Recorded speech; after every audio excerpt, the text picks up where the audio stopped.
صحیح مسلم کی حدیث نمبر 2698 میں ہے، حضرت سعد بن ابی وقاص رضی اللہ تعالی عنہ روایت کرتے ہیں کہ ہم نبی کریم صلی اللہ علیہ وآلہ وسلم کی خدمت میں موجود تھے کہ آپ نے فرمایا ایعجز احدکم ان یکسب کل یوم الف حسنہ، کیا تم میں سے کوئی شخص روزانہ 1000 نیکیاں بھی نہیں کما سکتا؟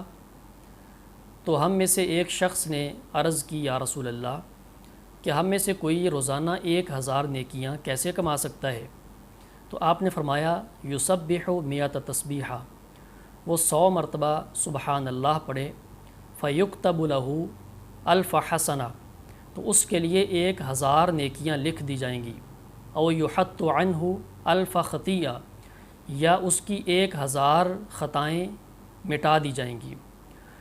تو 100 مرتبہ سبحان اللہ پڑھنا 1000 نیکیاں کمانے کے برابر ہے، کیونکہ جو بندہ ایک نیکی کرتا ہے اللہ تبارک و تعالیٰ اپنی رحمت سے اس بندے کو 10 نیکیوں کا اجر عطا فرماتا ہے، اور جو 100 مرتبہ سبحان اللہ پڑھے گا یعنی 100 نیکی کرے گا تو اللہ تبارک و تعالیٰ اس بندے کو 1000 نیکیوں کا اجر عطا فرمائے گا۔